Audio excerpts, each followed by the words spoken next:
Bien, nous voici donc maintenant arrivés à la 13e leçon, la leçon de conclusion de ce voyage à travers la pensée complexe d'Oliaga, à la fois simple et complexe, complexe dans sa formulation, peut-être simple par certains côtés. Alors, malgré les quelques 8 siècles qui en séparent le thème, le cours de cette année se situe dans la droite ligne logique du cours de l'année précédente, qui était consacré au roman du Genji. Le choix a été la conséquence de plusieurs raisons. Tout d'abord, le cours de l'année 2019-2020 aurait dû être le dernier du titulaire de la chaire Philologie de la civilisation japonaise, votre serviteur. Il se devait donc de représenter ce qui aurait été le plus proche possible d'une conclusion des précédentes 8 années d'enquête portant sur la relation langagière sino-japonaise comme dynamique de l'histoire de la culture japonaise. Malgré les tentatives somme toute compréhensibles et attendues de remettre en question cette relation wakan que certains voudraient minimiser ou dénoncer comme construction idéologique a posteriori, il reste que les faits sont têtus et qu'il est difficile d'ignorer que la dernière période de l'histoire culturelle japonaise, avant la modernisation occidentalisante de Meiji, entre 1700 et 1850 environ, est marquée à la fois par une la dernière partie de la période d'Edo, est marquée à la fois par une incomparable floraison des lettres chinoises, le kanbun et le kanshi, au Japon, et une vigoureuse réponse des lettres japonaises, proprement japonaises, d'expression japonaise, à la fois dans la littérature romanesque ou théâtrale de distraction, dans la poésie, évidemment l'exemple du haïku est le plus connu, mais là on assiste aussi à la renaissance de styles archaïsants.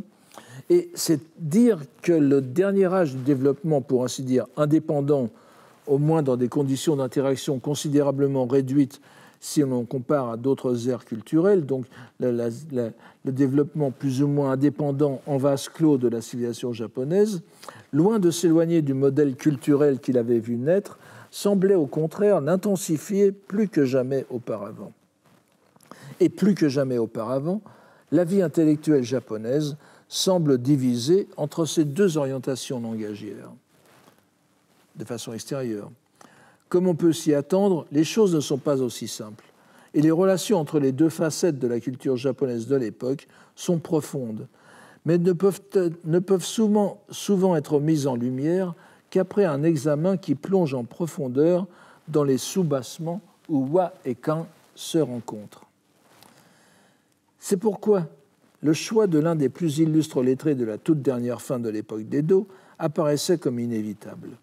Motoori Norinaga, donc 1730-1801, est encore un écrivain célèbre au Japon. Plusieurs de ses œuvres, mais non les mêmes au fil des générations, les éditeurs changent de titre au fil du temps, sont toujours disponibles dans les grandes éditions de poche populaires. Célèbres, certes, mais peut-être célèbre certainement Norinaga, mais peut-être pas pour les raisons les plus justes.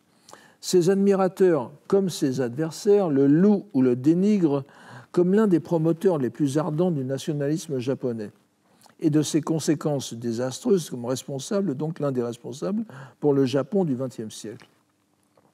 Et il est indéniable que ceux qui ont réellement contribué à l'expression politique du pouvoir impérial à l'intérieur et de la suprématie japonaise en Asie à l'extérieur se situent souvent dans sa lignée intellectuelle, à commencer par son émule le plus direct, Hirata Atsutane, 1776-1843.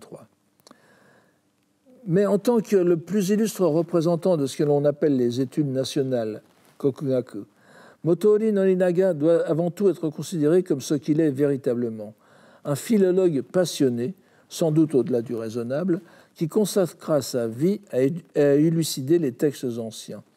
Et c'est en tant que tel que nous avons tenté de suivre le développement de ces idées. Le saut du Genji à Norinaga, que nous avons fait, s'explique par le fait que ce philologue a consacré le plus clair de sa longue vie d'études à deux ouvrages majeurs, le roman du Genji d'abord, et ensuite et parallèlement le Kojiki, qui devint cependant le centre de ses travaux. Bien qu'il n'eût jamais abandonné le roman du Genji, relisons-le encore une fois.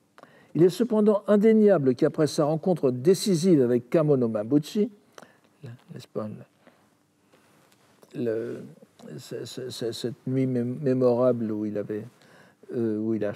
a changé d'orientation, Norinaga changeait la priorité de ses intérêts pour se consacrer à un texte relativement méconnu des lettrés japonais et dont il contribua à faire un véritable texte sacré de la tradition japonaise, reconstitué par l'école philologique qu'on pourrait appeler le Kokugaku. Il s'agit bien sûr du Kojiki.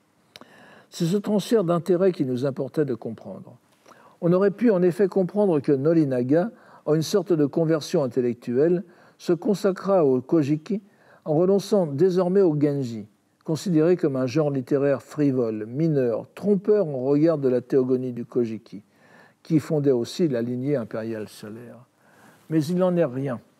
Et le fait que Norinaga ait poursuivi ensemble les deux études, bien que ses travaux sur le Kojiki eussent été bien plus importants en quantité, montre qu'une œuvre étayait l'autre et qu'il cherchait dans la seconde la justification essentielle de la première.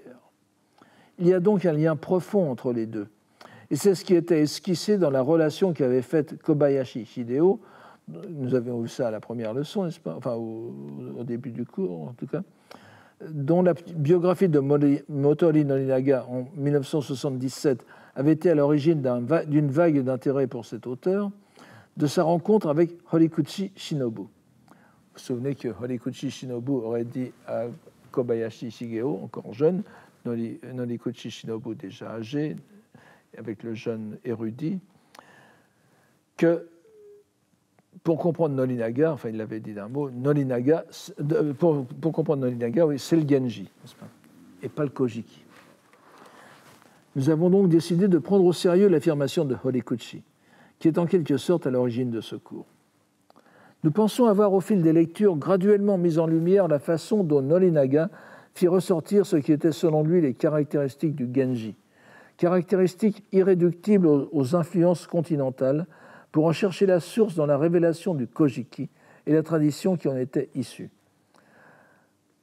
Précisons d'emblée que ce qui se présente dans l'esprit de Norinaga comme la solution définitive du dilemme Wa-Kan, par la sacralisation exclusive du premier terme, le Wa, donc le Japon, contre la Chine, n'est en réalité que l'illustration paroxystique, Kiwami, du procédé historique d'occultation du soubassement sinoglossique de la langue.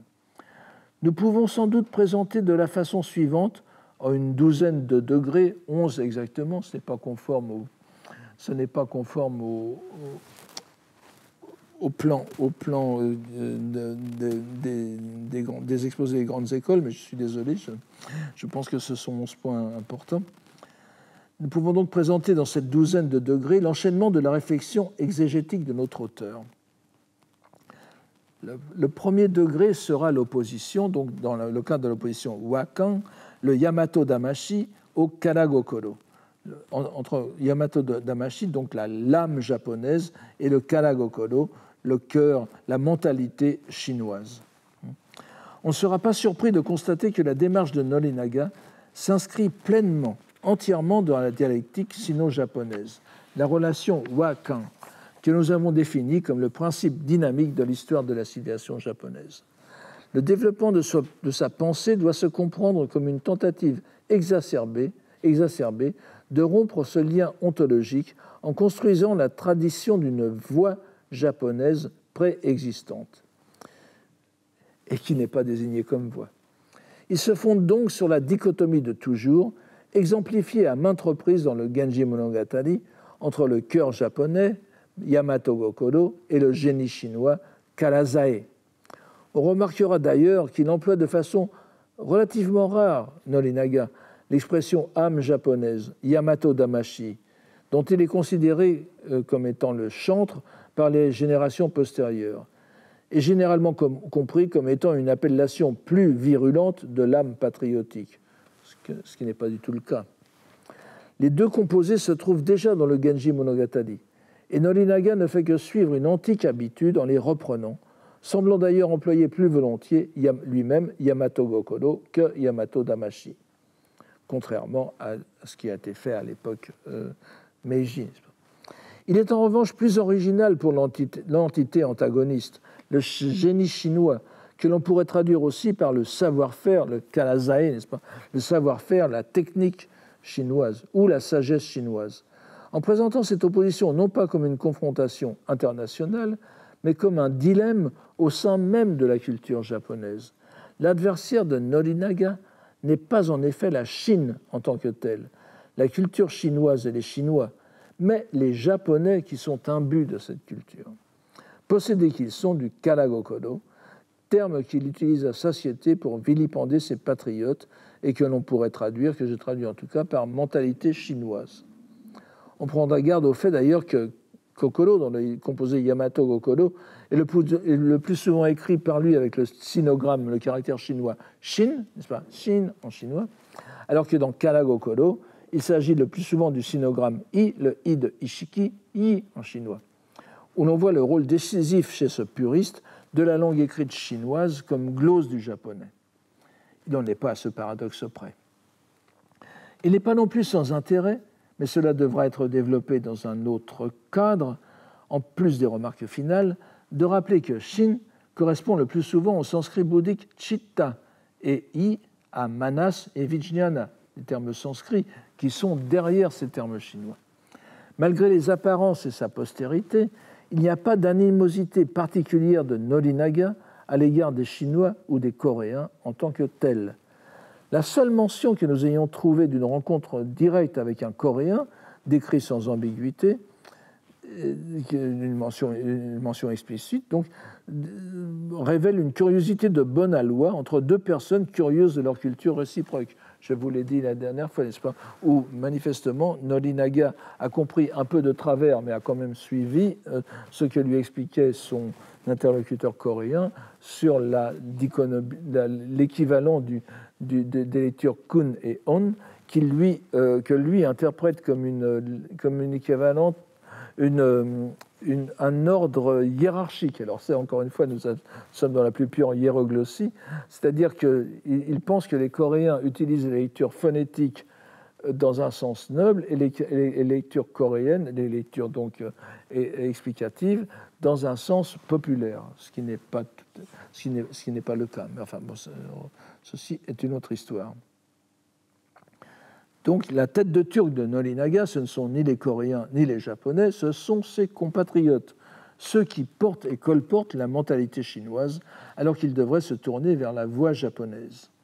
Déjà ici, nous pouvons trouver une certaine communion de pensée que nous avons déjà relevée entre Norinaga et Tominaga Nakamoto, qui est mort lorsque lui avait 16 ans et qu'il a certainement connu, et qui dénonçait déjà la dépendance sinotropique des lettrés japonais, confucianistes et même shintoïstes, n'est-ce pas ?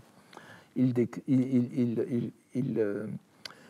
dénonce cette espèce d'occultisme, d'ésotérisme shinto-bouddhique que Norinaga aussi ne manque pas de vilipender.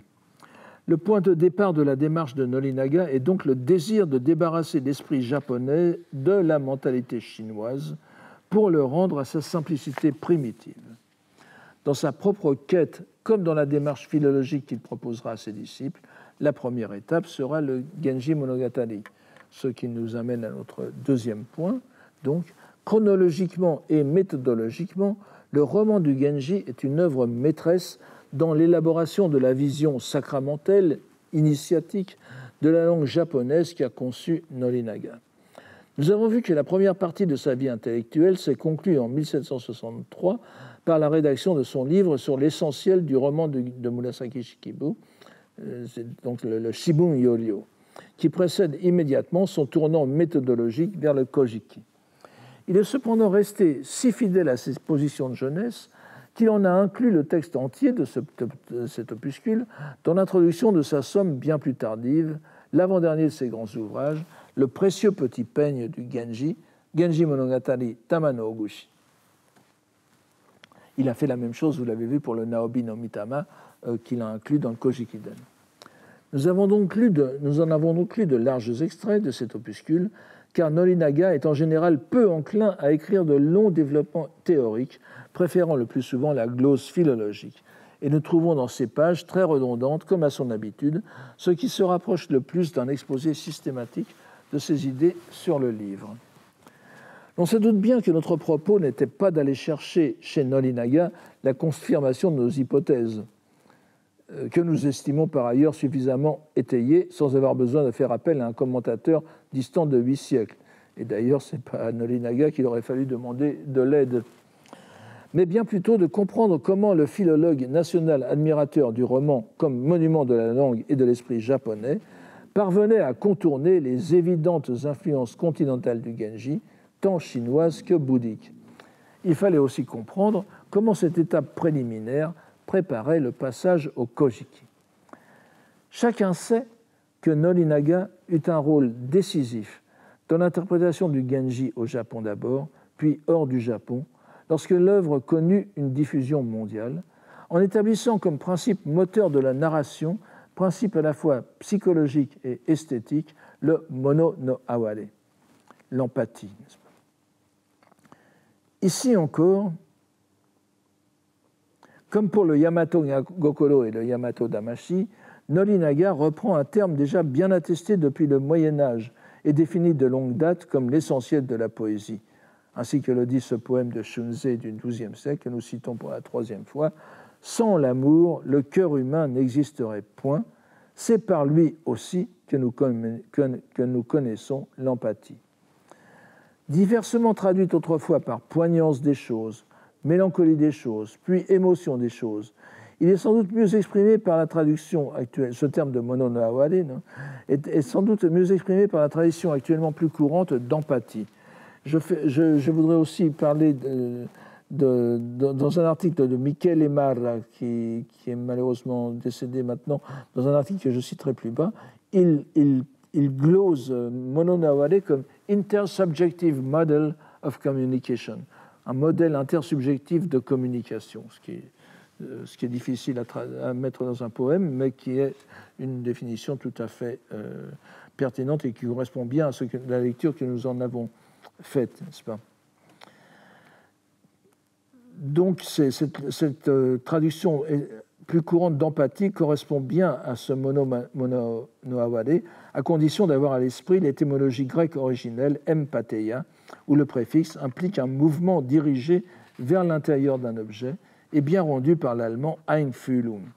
Si aware signifie le plus souvent sentiment de pitié, de sympathie, de compassion, ou plus généralement une émotion prenante, le premier terme mono fait difficulté si on le prend dans son sens ordinaire d'objet, chose, et même dans le sens plus général d'être vivant, inspiré du bouddhisme, qui là aussi nous allons le voir dans un instant.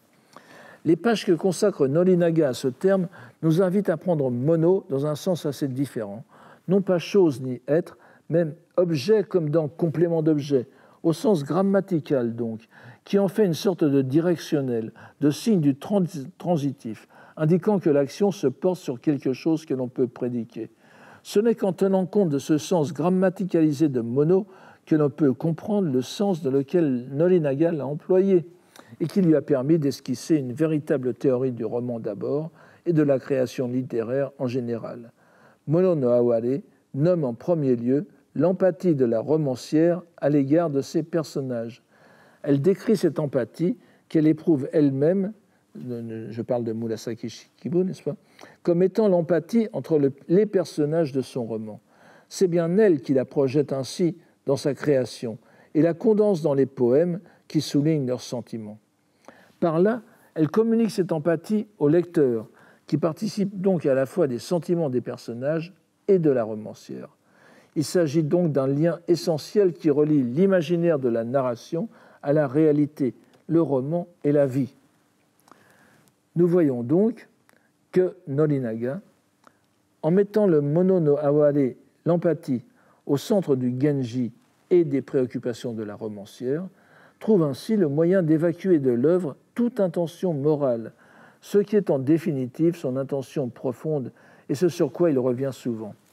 Faire du Genji une œuvre édifiante au nom de quelque morale que ce soit, bouddhique ou confucianiste, serait le remettre forcément dans une orbe sinocentrique, ce qu'il se doit d'éviter. En mettant ainsi entièrement l'œuvre dans une dimension psychologique, esthétique et littéraire, il se donne les moyens de l'approfondir entièrement comme expression langagière dont la validité sera fondée sur l'antiquité japonaise exprimée, trouvée dans le Kojiki. Si la raison a sa ruse, le langage, qui est aussi raison si l'on en croit le grec, a tout autant la sienne, du moins ceux qui l'utilisent, et tout spécialement Nolinaga, qui, nous l'avons déjà remarqué, sous la personne du philologue de la pureté primordiale de la langue japonaise, résonne en réalité comme les lettrés de son époque, imprégné qu'il est autant de lettres chinoises que des japonaises. Nous avons déjà relevé de nombreux exemples de cette bidimensionnalité, qui est bien sûr l'essence de la culture japonaise chez Nolinaga. Ils sont à des degrés différents évidents pour ceux qui le lisent attentivement. Mais il semble que l'on n'ait jusqu'à présent jamais bien remarqué, clairement remarqué, l'un de ces liens sémantiques dissimulés et pourtant très forts qui soutient et justifie le choix de Mono no Aware comme concept central du Genji. Et il faut bien sûr avoir présent à l'esprit que ce n'est pas un concept qui a été élaboré par Nolinaga, mais simplement repris par lui.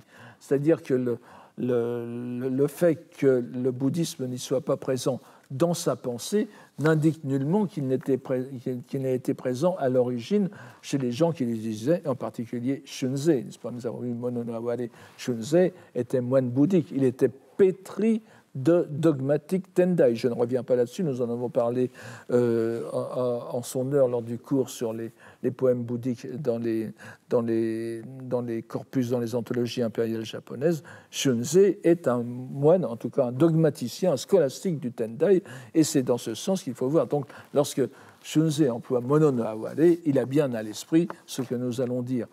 Nolinaga, qui est un grand lettré aussi, là aussi, mais il a aussi la même interprétation derrière, dans un coin de sa tête, si j'ose dire. Mais il ne le fait pas apparaître à la surface, comme beaucoup d'autres termes qu'il utilise. Donc, Nolinaga a utilisé ce terme de Mono no Aware, cette empathie, pour oblitérer la dimension sino-bouddhique du Genji en éliminant toute intention morale. Et pourtant, il ne faut pas oublier que le déverbal aware de awaremu est une lecture explicative possible du caractère chinois hi, qui est dans le composé jihi. Bon, je ne vais pas l'écrire au tableau, je pense que tous les japonisants le connaissent. Pour ceux qui ne sont pas japonisants, il suffit de me croire sur parole pour l'instant. Donc, le composé jihi qui signifie compassion au sens bouddhique, et qui traduit le sanskrit karuna, le sanskrit donc par compassion, que nous avons encore quand vous regardez les panneaux en hindi en Inde du Nord. Veuillez faire quelque chose, please, n'est-ce pas, c'est karuna. Donc veuillez avoir la compassion de faire quelque chose. Et le composé jihi, d'ailleurs, le composé donc, indiquant la tsebe en chinois, n'est-ce pas, la compassion bouddhique, est glosé à l'époque moderne comme itsukushimi awaremu. Encore, dans n'importe quel dictionnaire de kanji vous donnera cela. Et vous avez aussi le composé hiai, qui veut dire la compassion, le voisin, où vous avez le caractère ai qui est utilisé couramment maintenant pour awaremu. Donc, nous avons bien, il est certain que awaremu, à l'époque de Shunzei, lorsque le Mono no Aware de Shunzei a aussi ce concept de awaremu, et le Koisei Zumba, si on ne connaît pas l'amour, sans l'amour, on n'est rien du tout, dit un peu en quelque sorte Shunzei, on n'est pas, en tout cas, on n'est pas capable d'apprécier la poésie et la littérature du Genji. Donc, on peut dire que consciemment ou non, Nolinaga a, pour effacer toute connotation bouddhique du roman du Genji, a choisi de prendre la lecture explicative japonaise aware comme substitut de jihi. Et pour nous, modernes, rendre Mono no Aware par compassion serait afficher sa dérivation bouddhique. Il vaut donc mieux parler de sympathie, d'empathie ou simplement d'émotion. Si on disait compassion, on vendrait un peu la mèche, n'est-ce pas, parce que ça nous mettrait tout de suite dans le terme bouddhique. Il est intéressant de voir que tout le monde évite soigneusement de traduire Mono no Aware par compassion, parce qu'on est victime en quelque sorte de cette rupture de lien, n'est-ce pas, de cette solution de continuité faite depuis Moto Norinaga et aussi par les spécialistes de la littérature japonaise, japonais d'abord, étrangers ensuite, enfin non japonais ensuite, qui refusent cette lecture bouddhique. Et évidemment, Mono no Aware, c'est bien plus pratique de l'utiliser que donc l'empathie, tout ce que vous voulez, plutôt que compassion. Cette association sémantique, donc, elle est plus souvent ignorée, non pas délibérément, mais parce qu'il apparaît invraisemblable de l'établir. Et Norinaga, qui a lu tous les grands recueils exégétiques concernant le Genji, on connaissait bien sûr les interprétations bouddhiques qu'il se doit, c'est dans la nature même de sa méthode, de considérer comme aberrantes. Le bouddhisme, dans le Genji, ne s'exprime pas tant par le sentiment de l'impermanence, qui est bien sûr omniprésent, mais par la compassion de la romancière à l'égard de ces personnages livrés au jeu dévorant du désir amoureux, ce koshoku, n'est-ce pas, cette érotomanie, cette iromanie qui l'émeut. C'est d'ailleurs ce qui a justifié que l'on imagina plus tard qu'elle fut en réalité une manifestation du Bodhisattva Kannon, symbole même de la compassion bouddhique. Par le recours au Mono no Aware, Norinaga objectivise en quelque sorte cette compassion subjective, qui devient un moteur littéraire. Mais le lien métalangagier se restitue sans peine lorsque l'on prend en considération les caractères chinois latents, c'est-à-dire l'environnement sinoglossique du terme. On retombe alors sur jihi. Il faudrait donc s'interroger à cette lumière sur un autre sens possible de mono, bouddhique celui-là, le sens plein, n'est-ce pas, comme dans l'expression yorozu no mono, bambutsu, c'est-à-dire les êtres vivants, un terme qui est synonyme dans le bouddhisme de shujo, les êtres vivants. Donc, Bambutsu no jihi, c'est Mono no Aware. Bon, je ne voudrais pas avoir l'air d'un prédicateur bouddhique, mais il me semble qu'on ne peut pas passer à côté de ces liens évidents. Notons enfin, et surtout, ils sont défaits chez Norinaga, mais ils étaient bien présents chez Shunzei. Notons enfin, toujours à propos du Genji, que l'une des conséquences de la méthode historique et philologique de Norinaga est l'élaboration d'un canon littéraire japonais en regard du canon littéraire chinois et du canon bouddhique. Après Keiichu et Mabuchi, Norinaga y met la dernière main et prépare ainsi le concept de littérature japonaise, de Kokubungaku, de Meiji, qui peut, cette fois, en face du prestige nouveau des lettres occidentales, mettre en ordre de bataille un canon purement japonais. Je renvoie ici aux belles études de Manuel Lozeron, n'est-ce pas, sur le concept de littérature au Japon, accessible en français. Il y a une bibliothèque entière maintenant à ce sujet. Ici encore, il est le point d'aboutissement d'une longue tradition, Norinaga, n'est-ce pas, datant même d'avant Fujiwara Teika, qui en fut certainement le principal artisan. On ne saurait donc imputer l'invention d'un canon littéraire japonais pur, c'est-à-dire en langue japonaise, à la simple nécessité de contrebalancer la culture occidentale. Il s'agit en premier lieu d'une étape nécessaire dans la relation hiéroglossique wa-kan menée à son terme. Ce serait une illusion d'optique d'ignorer la période prémoderne dans cette histoire. Il faut cependant remarquer que la place du Genji dans ce canon, qui correspond simplement à la liste des œuvres dont Norinaga considère l'étude indispensable aux aspirants philologues, apparaît fluctuante.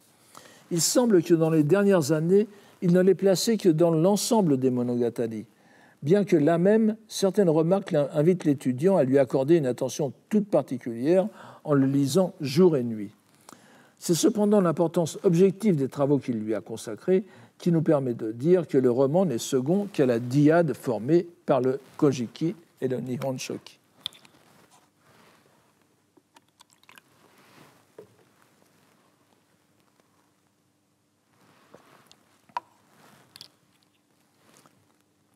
Troisième point, En forçant quelque peu le trait et en cédant au plaisir de la facilité, nous pourrions dire que dans sa courbe de vie philologique, Nolinaga est passé du mono du Genji Monogatari au koto du Kojiki, titre qu'il lisait le plus souvent en lecture puriste. D'ailleurs, le Kojiki, il l'appelait Furukoto Bumi.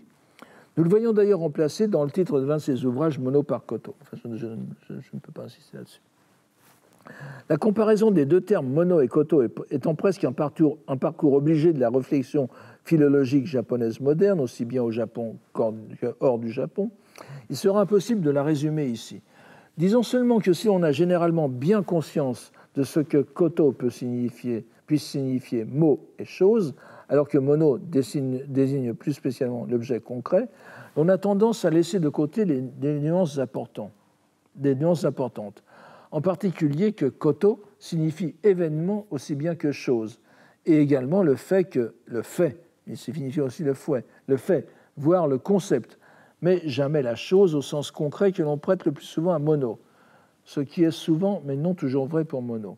Alors évidemment, il sera intéressant de faire l'étymologie de cette chose, et en nous tournant de façon primordiale vers le coréen, puisqu'on a la chance d'avoir une parenté possible, probable, entre le japonais koto et le coréen kot, n'est-ce pas, qui s'écrirait kos, mais qu'on prononce kot, et elle est tout à fait probable. Il y a une autre étymologie qui avait été suggérée par Roy Andrew Miller, qui est encore plus séduisante, mais que je ne peux malheureusement pas suivre. Mais vous verrez à quel point elle est séduisante si je vous dis qu'il voit dans koto, apparu sous deux formes au Japon, un même mot, alors altaïque selon sa pensée, et même spécialement resté vivant dans le mongol, n'est-ce pas, le hutu mongol, le hutu que nous avons dans Hutuktu par exemple, qui est la puissance vitale, la puissance magique, n'est-ce pas? Donc koto voulant dire désignant avant tout le kotodama, c'est-à-dire la force, l'efficace du langage.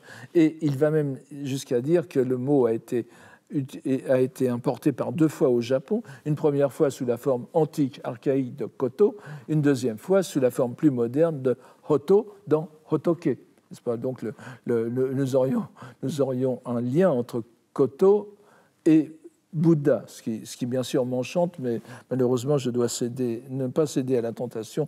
C'est une hypothèse tout à fait farfelue, mais évidemment la relation avec le code coréen est beaucoup plus importante. En revanche, les tentatives d'explication par le coréen de mono me laissent tout à fait froid, surtout que donc on prêterait à mono un radical mot qui serait le même mot, c'est MOT, que les formes interrogatives coréennes en mu, n'est-ce pas? Muot, muot, muot. Alors on pourrait s'amuser à dire que muot, ce serait mukot, n'est-ce pas? Quelle chose, et qui impliquerait une fonction qui serait intéressante dans la mesure où elle donnerait une fonction grammaticale dès le début, avant de désigner un objet concret. Mono désignerait une relation grammaticale, comme vous le voyez, de la façon dont je vous ai expliqué mono no aware, cela m'arrangerait grandement aussi, mais je ne peux pas, j'ai beaucoup de mal à aller jusque-là. Donc pour koto, il y a bien un rapprochement possible avec le coréen, y compris d'ailleurs dans la fonction grammaticale, kot en coréen suivant un verbe, n'est-ce pas, une forme déterminée du verbe, indique la même chose, le fait de faire quelque chose. C'est un abstractif aussi. Et évidemment, j'ai fait allusion tout à l'heure à mono dans le sens de bambutsu. Mono no aware pourrait être bambutsu shujo no jishi. Mais ça, je ne vais pas aller jusque-là non plus. Donc c'est dans ce sens prédominant de parole que Nolinaga trouve l'axe de sa réflexion qui l'entraîne vers le Kojiki. Il souligne bien sûr la miraculeuse ambiguïté du terme, signifiant à la fois pour lui le mot et la chose qu'il désigne, unique dualité de vocabulaire dans laquelle se reflète l'essence même du Yamato Gokono et qui fait que lire les textes fondateurs japonais, en particulier le livre des choses ou des paroles anciennes, Furukoto Bumi peut vouloir dire les deux, n'est-ce pas? C'est avoir accès directement à la source de ce verbe qui irrigue plus tard les poèmes du Manyoshu, ceux du Kokinshu, avant de se cristalliser dans le Genji Monogatari. Quatrième point donc, comme pour le cas de Yamato Damashi, l'on s'attendrait à ce que Norinaga fit le plus grand cas de la notion de Kotodama, âme des mots, avec le tama qui a aussi le sens d'âme. Et d'ailleurs, vous avez vu qu'il utilise très souvent tama, tama no gushi, tama no kushige, etc., qui veut dire le jade, l'objet précieux, la perle, etc. Mais il l'utilise aussi très certainement dans ce sens spirituel, en quelque sorte. Donc c'est un terme, ce kotodama, qui se trouve déjà dans le Manyoshu, est directement relié à la notion de koto comme chose-parole, nommer la chose revenant à la susciter ou à la manipuler. C'est du moins ce à quoi l'on s'attendrait à en juger par ses successeurs, et singulièrement dans le nationalisme japonais, où la notion de kotodama joue effectivement un grand rôle dans la promotion du japonais. Il est vrai, dans la difficile lutte contre l'idée de plus en plus envahissante que le Japon devait avoir recours à une langue occidentale, l'idée selon laquelle le Japon devrait avoir recours à une langue occidentale, l'anglais le plus souvent, s'il entendait avoir un rôle géopolitique significatif. Donc l'exaspération du sens de kotodama est une sorte de réponse à l'invasion. Vous savez bien qu'il y a eu des tentatives, et il y a toujours des tentatives de faire de l'anglais la langue officielle du Japon, et on ne peut voir qu'une réaction assez normale, même si elle n'est pas rationnellement étayée, à ces pressions. Mais ici encore, il n'en est rien chez Norinaga. On ne trouve pas ce rôle. Et comme dans le cas de Mononaware, le terme est sans aucun doute important chez lui, mais selon son propos originel et constant de philologue. La preuve en est, comme nous l'avons vu à l'avant-dernière leçon, le poème numéro 102 de sa centurie des hallebardes précieuses, n'est-ce pas, le Tamaboko Hyakushu, où il donne du terme une définition qui montre à quel point il est fondamental dans sa vision langagière, mais qui serait probablement décevante pour ceux qui entendraient faire de ce concept un instrument politique plus opérationnel.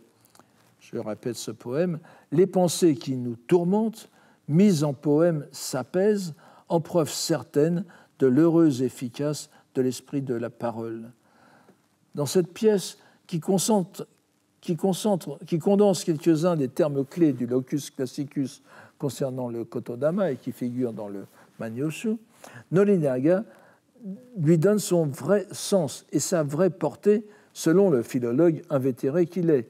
L'efficacité de la parole japonaise se manifeste, et n'oublions pas que le shirushi, qui est ici dans le sens de preuve certaine, c'est aussi le signe divin, le miracle et le signe envoyé par les dieux à l'homme. La preuve miraculeuse de l'efficacité langagière du japonais est l'apaisement que la poésie confère à l'esprit.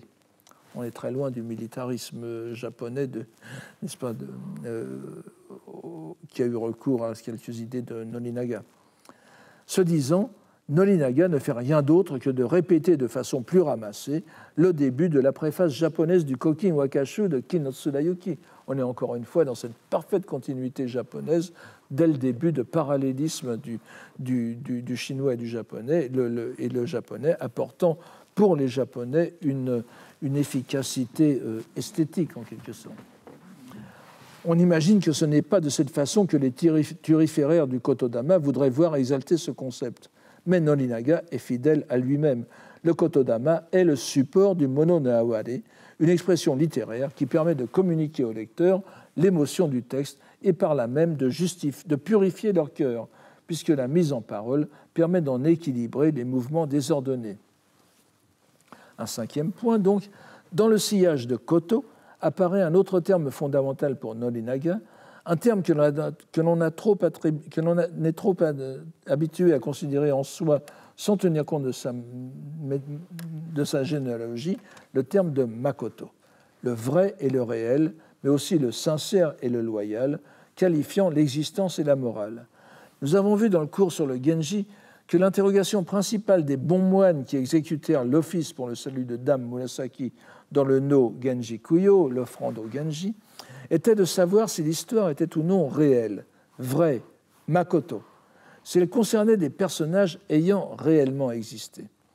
La question de la vérité de la parole, le véridique, veridicus, est tout aussi centrale pour Norinaga.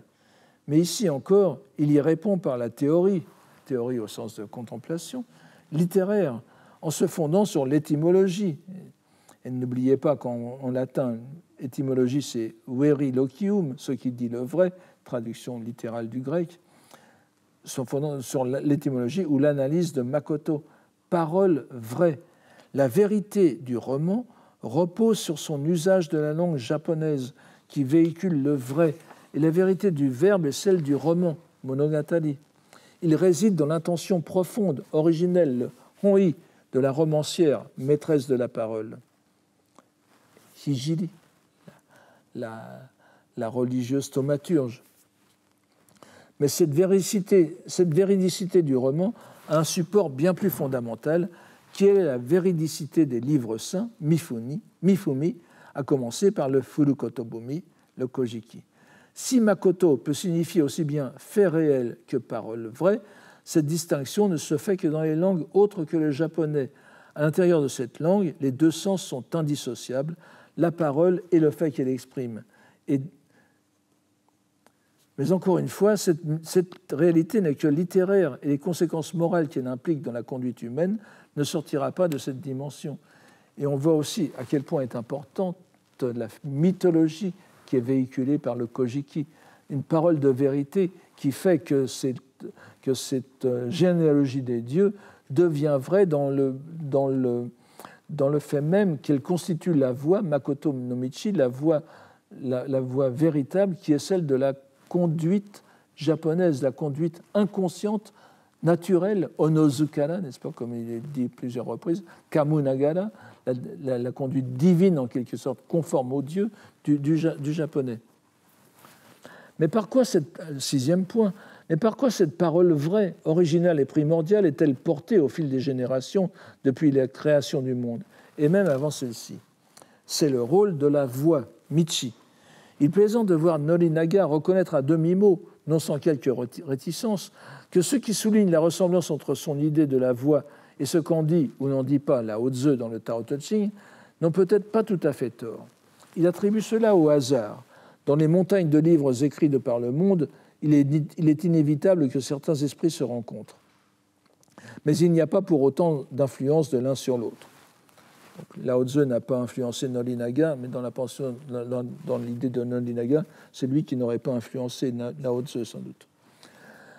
Nous ne sommes pas obligés de le croire. Il est certain que Norinaga se rencontre avec Lao Tzu dans son refus de toute affirmation positive sur le contenu de la voix, de sa voix.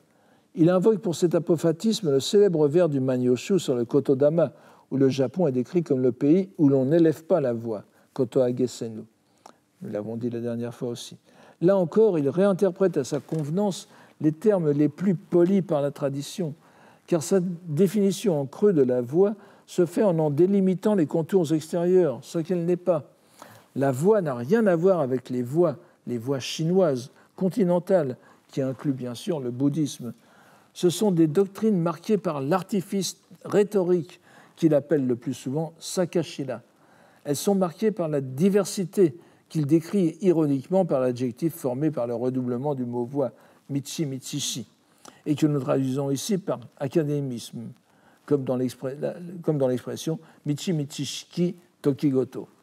Ces voies ne sont au mieux que des divergences, des dégénérescences, des sentiers de traverse et d'amichi au regard de la voie originelle, motonomichi, qui est celle partant directement des dieux. Il donne donc assez logiquement le sens de proférer des énoncés, des affirmations, se livrer à des débats ou discussions au verbe kotoagesu, un sens bien moderne qu'il n'avait pas dans son usage antique, mais qui est très commode pour exprimer le dévoiement de la parole qui a affecté les voix étrangères, totsukuni, non michi. Il se refuse même à donner au mot michi le sens abstrait qu'il a à cause du chinois. Il affirme que le sens premier en japonais est tout simplement celui du chemin qui mène quelque part, mono ni yokumichi. Mais bien qu'il s'y refuse, Norinaga ne peut cependant s'empêcher complètement d'affirmer quelque chose de cette voix. Et ici encore, la sinologie est au cœur de cette fusion sémantique. Car depuis Dogen, qui a introduit dans la langue japonaise, dans les milieux bouddhiques tout au moins, le sens moderne chinois de dire que possède le caractère tao, en plus du sens de michi, la lecture explicative koto, parole, dit, pour do en plus de michi, est devenue courante, et plus encore au XVIIIe siècle, avec la mode populaire des réécritures en japonais des grands romans chinois des Ming et des Qing, où le caractère do est utilisé tel quel, accompagné des syllabes japonaises iu, qui veut dire. Cette glose perpétuelle ne rend que plus facile pour Norinaga de reprendre à son compte une locution déjà bien utilisée avant lui, mais qui va trouver sous son pinceau et dans sa postérité une nouvelle fortune. Septième point, Norinaga, enfin septième degré de cette voie encore que nous parcourons pour la dernière fois. Norinaga, en effet, tout en refusant toute définition de la voix, qui est malgré tout le terme fondamental qui définit sa quête philologique, la qualifie volontiers en y ajoutant le déterminant makoto pour former l'expression de makoto no michi, que l'on peut traduire par voix véritable, sens obvi, mais dont nous avons vu que le sens que lui confère Norinaga est bien plus riche. Il conviendrait le plus souvent de le traduire par voix de la parole véritable. Et le terme michi, quand il est utilisé seul par Norinaga pour désigner la voix de l'Antiquité japonaise, peut être considéré comme l'abréviation de cette locution complète. Cette voix, comme il l'affirme à plusieurs reprises, prend naissance dans le monde des dieux, voire avant les dieux, est à la fois véritable et fondée sur la parole, est à la fois véritable et fondée sur la parole qui naît aussi dans le monde divin, et dont l'expression en ce monde est la langue japonaise. Ici encore, nous ne pouvons que relever encore une fois la ressemblance avec Tominaga Nakamoto, qui dans son Okina no Fumi utilise systématiquement le terme makoto no michi pour désigner ainsi aussi la seule vraie voix parmi les voix, tout en s'en prenant manifestement au sens moral et politique, ce que ne fait pas Norinaga. Si en effet la voix est pour lui transmise par la lignée impériale solaire, elle ne constitue que très secondairement et par illusion un moyen de gouverner les hommes, étant en cela radicalement différente de la voix des confucianistes, dont Nakamoto reste malgré tout imprégné. En huitième, donc, en tant que voix de la parole véritable, la voix trouve naturellement un mode d'expression idéal dans la poésie japonaise. Bien sûr, donné aux hommes par les dieux eux-mêmes, au contraire de la poésie chinoise, qui est de la fêterie pure et simple pour lui. C'est donc la poésie japonaise Yamato Uta, ou Uta tout court, terme qu'emploie dans ses textes Norinaga, de préférence à waka, pour des raisons compréhensibles, qui assure tout au long de l'histoire du royaume la continuité dans la transmission de la voix. C'est pour cette raison que Norinaga reprend à son compte l'ancienne expression remontant au moins au XIIe siècle de utanomichi, de voix de la poésie, qui était mise alors en parallèle et sur le même plan que la voix de Bouddha, Hotoke no Michi, ce qui, en prononciation sino-japonaise, donne l'équation Kado égale Butsudo. Voix utanomichi, voix de la poésie, égale Butsudo. Hotoke no Michi, c'est la voix de Bouddha, le bouddhisme. Mais à la place de la voix de Bouddha, Norinaga rétablit, pour le dire selon sa vision, l'équation originelle qui avait été dévoyée sous l'influence du continent. Équation originelle qui est entre la voix de la poésie et la voix des dieux. Utanomichi égale Kaminomichi, nous l'avons vu. Donc Kado égale Shinto. Ce qu'il fait en réalité est dans la droite ligne de ce qu'il a fait précédemment, en décalant du sino-japonais au japonais des concepts établis depuis des siècles, il remet encore une fois son propos dans le domaine de la critique littéraire. Car ses idées sur la voie de la poésie se relient directement à sa lecture du Genji Monogatari, À propos du Mono no Aware, dont nous avons vu la place centrale qu'il lui assigne dans sa lecture, il affirme en effet « L'empathie est le fondement de la poésie et du roman. Uta to monogatari no moto naru mono no aware. » Uta et monogatari ont pour moto, comme fondement, comme base, mono no aware, l'empathie, la compassion entre les êtres. Certes, là aussi une idée ancienne, mais qu'il radicalise en définissant le Genji comme un uta monogatari au sens le plus littéral, un roman-poème, et non pas un roman qui contienne des poèmes ou qui constitue le contexte de poèmes, comme l'Issei Monogatari. Nous avons déjà remarqué l'an dernier ce que le style du Genji présentait de singulier de par les éléments poétiques que la romancière inclut dans la prose même, en plus évidemment des 800 poèmes qui constellent le roman. C'est-à-dire que l'appellation de Uta Monogatari est fort appropriée. Nous voyons ainsi combien la pensée littéraire et les représentations philosophico-religieuses au sens le plus large de Norinaga se trouvent parfaitement intégrées dans cette vision, qui résulte d'un itinéraire allant de l'étude du Genji Monogatari au Kojiki. Tout d'abord en débouddhisant, si j'ose dire, le cœur du roman, en le définissant comme l'expression d'une empathie qui décalque de façon habile la notion bouddhique de compassion. Il a pu arracher ainsi cette œuvre à la sphère sino-bouddhique. Ensuite, en allant chercher la légitimité de l'expression du Mono no Aware, désormais libre d'attache continentale dans son esprit, plus haut dans les sources japonaises. Il la trouva dans le concept si richement ambigu de koto, le fait, parole, qui est l'essence de kotoba, du mot, de la parole concrète, comme expression particulière du koto, qui serait le langage. Nous n'avons pas du tout ici l'intention de suivre une terminologie saussurienne quelconque, sans doute bien.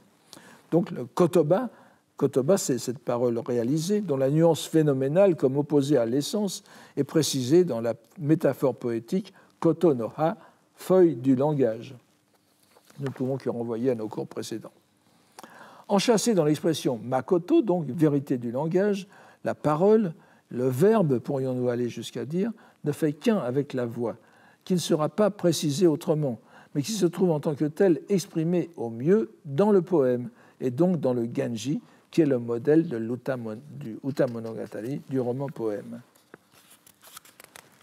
Grâce à ce circuit fermé, Norinaga parvient à rendre parfaitement autonome la tradition religieuse et littéraire du Japon, ce qui est son but foncier en tant que philologue japonais, Kokugakusha. Je rappelle que Kokugakusha, qu'on traduit de façon tout à fait impertinente dans les deux sens dans les pays anglo-saxons par nativiste, etc., s'oppose au Japon à Kangakusha, n'est-ce pas? Kokugakusha a parfois pour synonyme Wagakusha, spécialiste des études japonaises, à l'opposé du Kangakusha, le spécialiste des études chinoises. C'est donc le philologue japonais. La neuvième étape de ce parcours, il y parvient aussi, nous l'avons dit, grâce à l'évacuation de la question du mal et de la responsabilité humaine, en faisant remonter l'origine directement au Dieu, au Magatsubi no Kami. Il dégage l'être humain de toute responsabilité à ce sujet, contrairement aux voies de traverse continentale qui, en imputant à l'homme la cause de ses maux, lui gâchent la vie, alors qu'il ne peut en rien y remédier. Le mieux qu'il puisse faire, l'homme, est de s'en tenir aux instructions, minori, du pouvoir impérial, qui transmet la voie et qui doit être suivi en tant que tel. Cela explique donc l'amoralisme du Genji. La voie du pouvoir impérial, donc okite, qu'il faudrait distinguer de nori, mais on a vu qu'il a utilisé plusieurs fois okite, mais nous avons aussi minori, en une sorte de rappel du terme bouddhique. Mais nous n'avons pas le temps de revenir là-dessus. Le mieux qu'il puisse faire, donc, l'homme, est de s'en tenir aux instructions minori du pouvoir impérial qui se transmettent dans les okite. Et il transmet la voie et doit être suivi en tant que tel. Cela explique donc l'amoralisme du Genji. Murasaki Shikibu ne fait que décrire le monde. Le seul jugement personnel qu'il se permette est d'ordre esthétique. C'est son admiration souvent répétée pour la beauté et l'élégance du prince. où Norinaga voit un argument justement pour cet amoralisme. Le corollaire de cette idée, clairement exprimé dans un passage célèbre du Naobi no Mitama, est que seule la vie, nous n'avons pas le temps de le voir, il aurait été assez intéressant mais, de parler de la conception de l'au-delà par Motoori Norinaga, qui est vraiment une conception tout à fait pessimiste, n'est-ce pas? Le monde de l'au-delà, le monde des morts, c'est reprenant l'image de la pourriture, de la souillure rapportée par Izanagi de sa tentative de libérer Izanami de ce monde. Même les dieux meurent, n'est-ce pas, vont dans ce monde infernal qui est une horreur esthétique d'ailleurs. Donc, ce n'est que obscurité et pourriture, et dont Izanagi doit se purifier. Cette idée de Naobi, n'est-ce pas, aussi la purification est derrière cela. Donc pour Norinaga, il n'y a pas d'arrière-monde, il n'y a pas d'au-delà.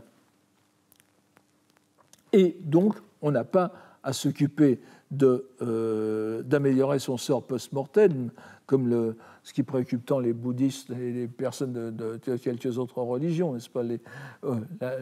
La post-mortem, quand on est mort, il reprend le thème épicurien sans le savoir, n'est-ce pas? Bon, nous n'avons qu'une vie, il faut la vivre bellement, en quelque sorte, et après, bien, ça ne nous concerne plus parce qu'on n'est plus là. C'est le 10e point. Nous l'avons vu, la notion de makoto, compris comme fait vrai, parole vraie, joue un rôle primordial chez Norinaga pour définir la voie dont il fait l'essence de sa quête philologique. Alors c'est là qu'il y a encore quelque chose de très intéressant. Je ne donne pas les caractères, mais tout cela... Vous trouverez aussi quelques réflexions dans ce que je vous donne ici.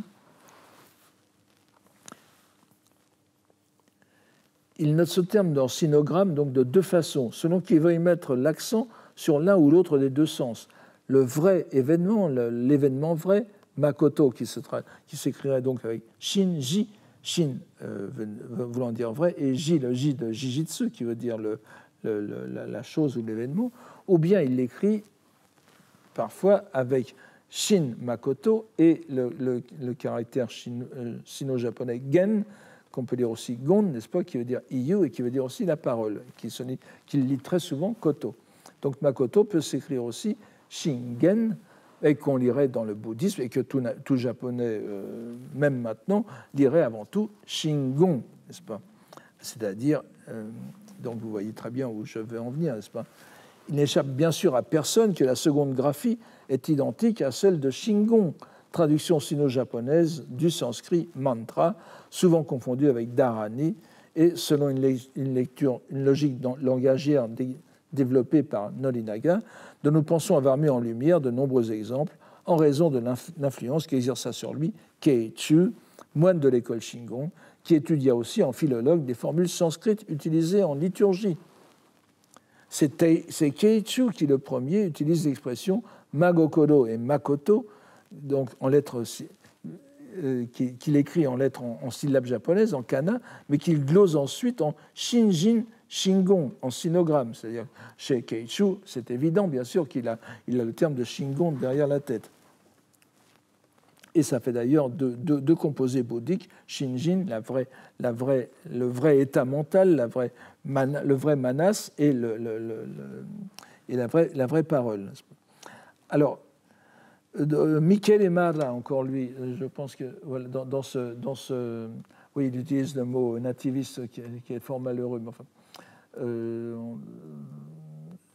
dans cet article, parle vraiment de Kotodama no Shingon, en attribuant l'expression à Norinaga.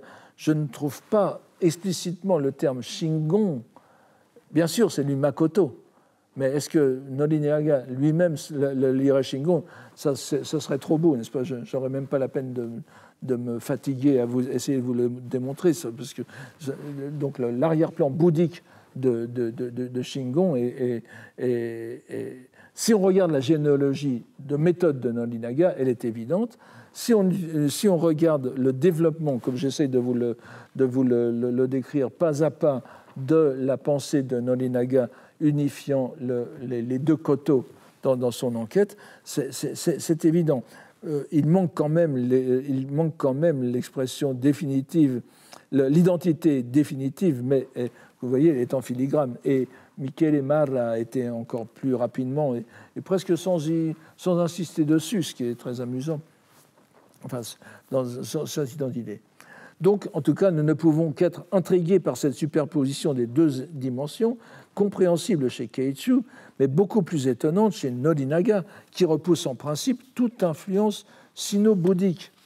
Et pourtant, cette idée de l'efficacité intrinsèque de la langue japonaise est tout à fait dans la lignée de la pensée de l'ésotérisme bouddhique, pour qui toute manifestation langagière est une émanation des lettres germes primordiales, ainsi que nous l'avons vu dans le traité séminal de Kukai sur la réalité des phonèmes et des graphèmes, vous vous en souvenez, Shoji Jisolon, qui a été le thème de l'un de nos cours. Nous pourrions même aller plus loin et estimer que la décision de Nolinaga d'écrire sa centurie des hallebardes précieuses, Tamahoko ou Tamaboko no Hyakushu, qui s'affiche en surface comme un retour au graphie du Kojiki et du Manyoshu, sous le signe donc du Makoto, renvoie aussi à l'écriture sinographique des Dharani. Dans le Sutra du Lotus, vous avez des Dharani, donc des formules salvifiques, des formules de protection bouddhique, qui sont absolument incompréhensibles parce qu'elles sont en caractère chinois, utilisées de façon purement phonétique pour transcrire des termes sanscrits. Mutatis mutandis, les poèmes en Manyogana de Nolinaga se présentent comme des dharani aussi. Alors donc ce serait une réponse shintoïste à la conception bouddhique apparue à la fin du XIIe siècle et formulée au XIIIe siècle comme waka soku dharani. Là, nous sommes en plein paradoxe. En écrivant ces wakas sous forme en Manyogana, Nolinaga fait de véritables dharani. Et le waka a véritablement l'efficacité des shingon parce qu'il propage la voie de la parole véritable qu'est le japonais. Ici, il n'a plus besoin de le démontrer. Nous voyons ainsi, à la fin de l'histoire du Japon prémoderne, nous sommes juste avant, nous finissons en 1801, n'est-ce pas? Les théories linguistiques indiennes, revues par les traducteurs chinois, réécrites par Kukai et développées par ses commentateurs ou émules jusqu'au début du XVIIe siècle, n'est-ce pas, jusqu'à Keiichi, venir soutenir l'ultime étape du parcours hiéroglossique de la langue japonaise, étape où celle-ci est désormais conçue comme supérieure au chinois et à toutes les autres langues d'ailleurs. La courbe hiéroglossique semble en effet suivre les mêmes étapes dans les différentes aires culturelles: soumission, émulation, domination en retour. Point 11, les choses ne sont pas si simples. Point 11 et dernier. Il serait pour le moins insuffisant de soutenir que Nolinaga venait conclure les 11 siècles de la relation wakan par l'effacement du chinois au profit du japonais. Sa pratique langagière démontre en effet tout le contraire. Son vocabulaire surjaponisé et innovateur cache à peine des décalques sémantiques du chinois, y compris dans les expressions les plus abstraites. Nous en avons vu beaucoup d'exemples. Plus que ses prédécesseurs poètes qui se sont livrés de longue date à cet exercice, il utilise une langue parallèle que l'on ne peut qualifier de cryptée, puisque son recours systématique au sinogramme, dont il ne cherche nullement à restreindre l'usage, il le développe même, dévoile sans détour sa méthode. Bien loin, comme l'on aurait pu s'y attendre, et comme certains l'ont promené, surtout à partir de l'époque Meiji, d'associer l'idée de la suprématie du japonais à la suppression des sinogrammes, Nolinaga, à l'instar de nombre de kokugakusha, s'y appuie au contraire davantage pour donner à son usage de la langue japonaise une plus grande liberté, garantie par le rôle de glose des sinogrammes, par le rôle de glose qu'ont les sinogrammes, et qui lève des ambiguïtés ou précise le sens des termes japonais. La séparation des langues ne se fait que grâce à un lien plus étroit encore entre les graphies. Et la centurie des hallebardes précieuses, par son archaïsme graphique, devient ainsi le dernier mot de la relation langagière sino-japonaise, en parfaite illustration de son caractère inéluctable. Voici donc la fin de notre voyage chez Norinaga, qui aurait dû aussi être la fin de mon voyage au Collège de France, puisque ce cours aurait dû être la dernière de mon cycle. Mais par un miracle administratif sur lequel je ne reviendrai pas ici, je vais le prolonger de 2 années. Et bien heureusement d'ailleurs, parce que j'avais été obligé de faire un tri dans mes choix, et j'avais dû privilégier Norinaga comme sorte d'apex. J'aurai la possibilité de faire un petit retour en arrière l'an prochain, je vous en laisse la surprise, et puis l'an d'après, si le coronavirus me laisse en vie, je finirai sur un philosophe contemporain du XXe siècle, qui sera le but, la tentative extraordinaire, grandiose et sans fruit pour l'instant, de rétablir cette relation au sein même de la philosophie moderne japonaise. Je vous remercie de votre patience cette année. J'espère que tous ceux qui m'écoutaient avant sont restés en suffisamment bonne santé pour m'écouter jusqu'à la fin, tout en regrettant qu'il n'ait pas l'occasion de faire autre chose par ce beau temps. Et je vous remercie. À l'année prochaine.